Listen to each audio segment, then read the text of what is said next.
Hi, everyone. And it is my great honor to have with us today Haifa Jamal Al Lail, which is the president of Effat University and a member of the University of the People President's Council.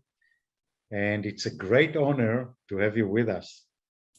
Thank you very much, Shai. And it's an honor really to be part of this great journey and adventure.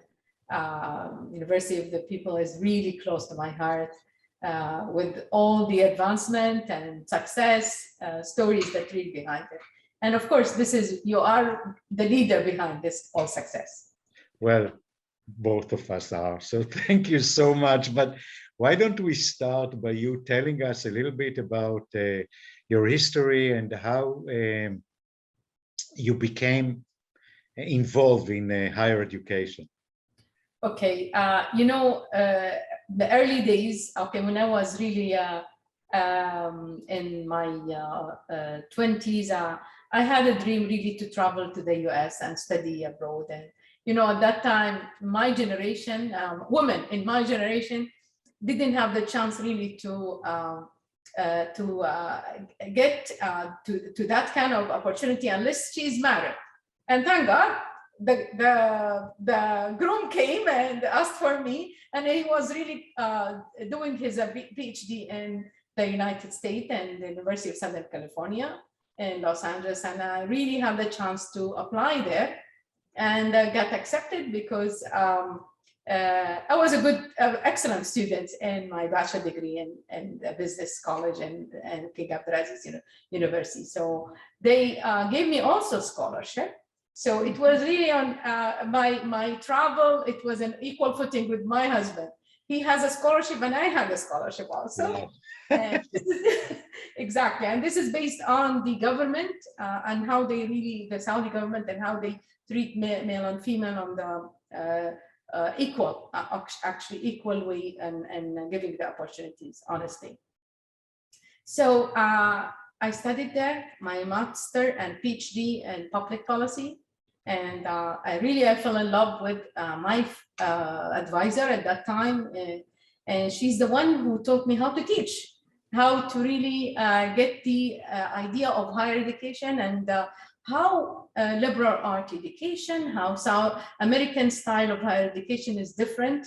And at that time, honestly, the success of American higher education was really an attraction to a lot of people from around the world. And I think till now, it is really one of the most important higher education in the world. So I had the chance to teach for one semester at USC. And then I came home and I taught at King Abdulaziz University for almost 6 years.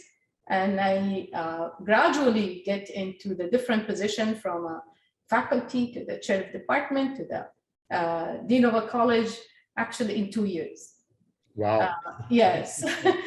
I had the chance also to travel to Harvard and spend in the Kennedy School of Government 3 months and worked on research and then came back. And then I got involved in the establishment and founding of the Effat University since in 1999. Wow. So you are from 1999 with Effat University. Exactly, yes. Mm-hmm. Wow, okay. It's a long history, yes. It is a long history. So tell us about the university and your experience there. Okay. Effat University, when we started in 1999, at the time that the private higher education at their infancy stages. So it was government from 1970 and 75, higher education in the Kingdom of Saudi Arabia. It's a government kind of education. And before that, it was really established by private effort. But then absorbing all of this development, the government thought that need to really make it under the management of its entities.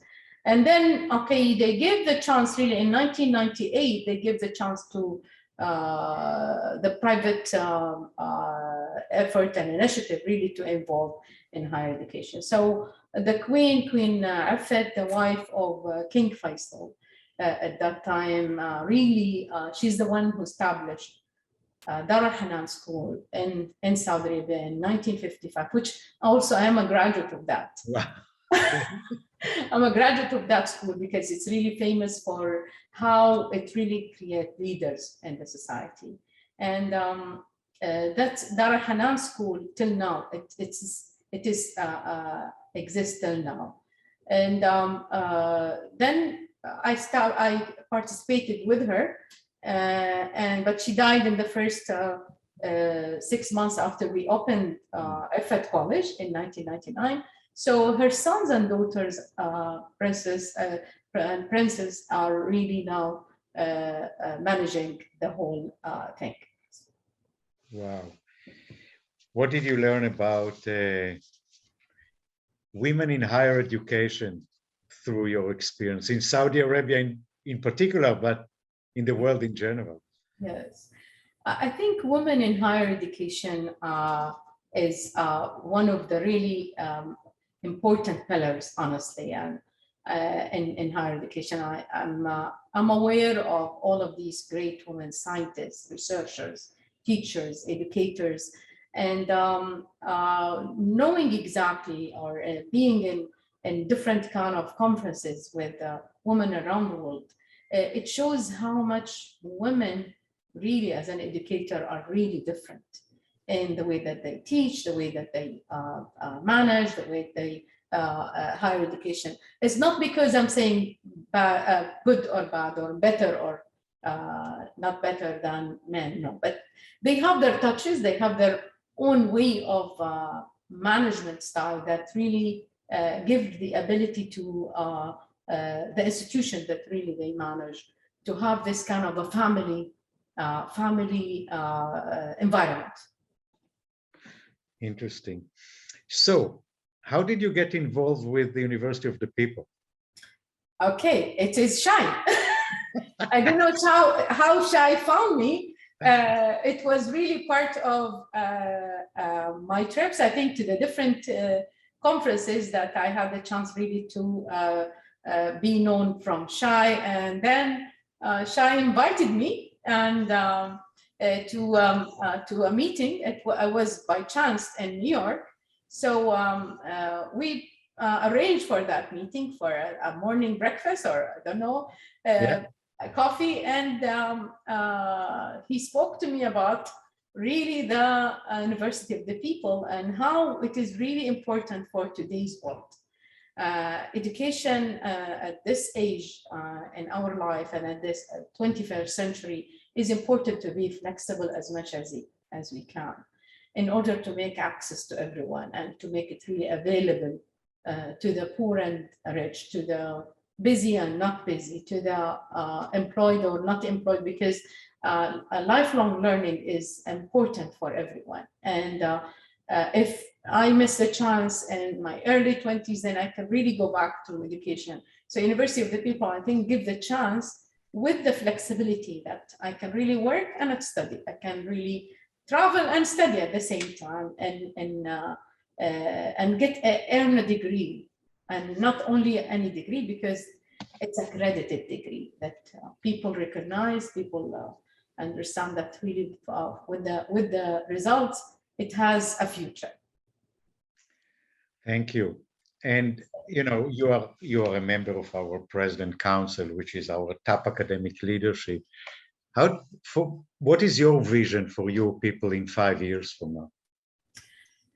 I think knowing or getting in touch with the members of the council and knowing exactly how people thinking about education and higher education in particular in the US or in different places around the world really make me think about how I can influence this or impact this also inside Saudi Arabia.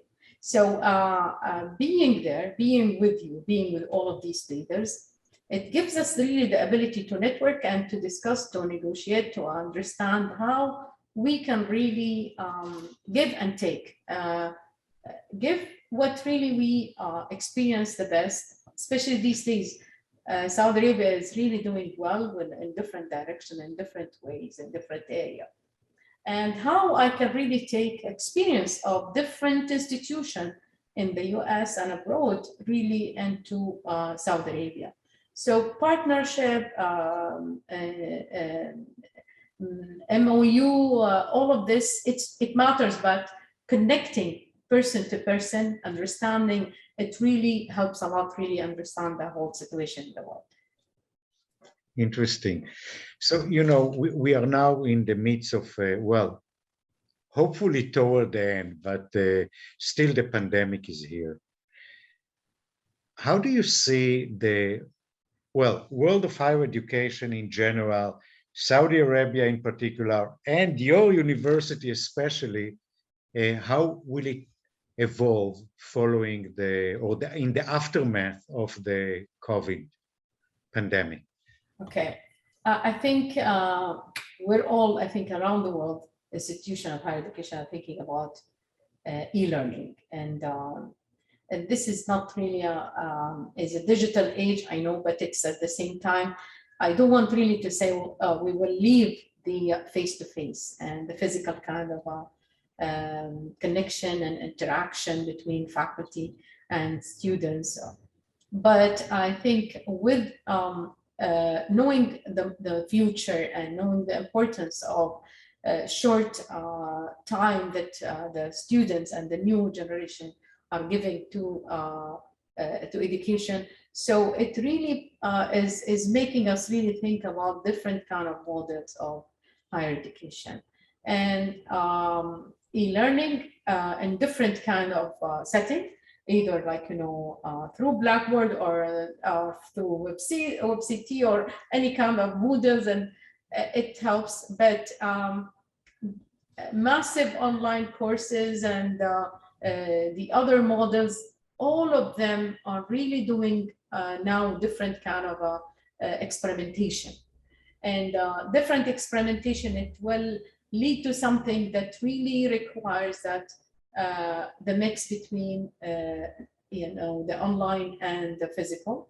So I think the more that we go towards 60% online and 40%, I think this is the way I see that's happening. But not tomorrow, maybe in another 5 years, maybe in so this kind of gradual kind of adjustment, this is what we're trying really to fix our new strategic plan with the and equip it with the requirement for online teaching and learning. No, it's very interesting, because obviously I agree with you, and I think that online is here to stay, but it's still not clear what shape and form, because it's not coming instead of face-to-face, it's come together with face-to-face. And I think that everyone is now trying to understand what exactly is the best mixture and where it will lead. I mean, online is great for some people who have no other opportunity but studying online. Mm-hmm. Others prefer only face-to-face, but I think that the majority will be somewhere in between. You think that Saudi Arabia is going the same direction? Exactly. Actually, we have the Saudi Electronic University now. The one of the really important university now people are engaging in. And the accreditation and the licensing of different programs is taking different shapes, as you said, and different forms. And accreditation, it matters. We don't have this kind of accreditation that distinguish, for example, University of the People than the rest of the online kind of education, teaching and learning. So I think maybe this is the direction that everyone is going forward with. And that's why I think the Effat University is trying really to write the future now with this kind of condition and requirement. Yeah, and University of the People and Effat University have agreements, so our students can go both directions, and I think it is a great opportunity for our students to continue their studies if they wish to with Effat University. And yeah, I think that I agree that this is the future. Exactly. So I want to ask you, from your experience, and you have many years of experience in the US, in Saudi Arabia, establishing a new university, being there, building a great university, having a lot of experience. What advice would you give our students, you know, and lifelong learners in general? One very important thing that I always say in Arabic, but I'll say it in English: read. Read. It's really important a principle for me, and I think without reading you cannot really know, and without knowing you cannot know the future. So it is the first word that God really sent to Muslim people through his Prophet Muhammad sallallahu alaihi wasallam, and which is, we call it Iqra. And when I usually say it, I say it with really the importance of knowing, and the knowing is, it doesn't come without really reading the things that really in front of you. And this is the first step in learning, is reading what's really in front of you and knowing exactly, absorbing it, reflecting it on it, and then deliver to the future. So my advice to students now and in the future, the new generation, is really to read and read and read. Wow. Okay, that's a different answer than other people, and I'm so happy because I can't agree more with you. I think that reading and developing your mind, your knowledge and perspective on the world is actually... Even with the technology, Shai, you cannot really stop your eye from really looking at the different devices around you. So in order really to understand anything now, you will Google it and read it. You're So, right, you're right, yeah, you're right. so, It is reading, yeah. I mean, whether you read it in a book or you read it online, you still read, so read, yeah. exactly, yes. Good. So I would like to thank you. I think it was fascinating talking to you and hearing you from your wisdom. And I can wish us, you know, to have the situation over soon so we can meet in person again.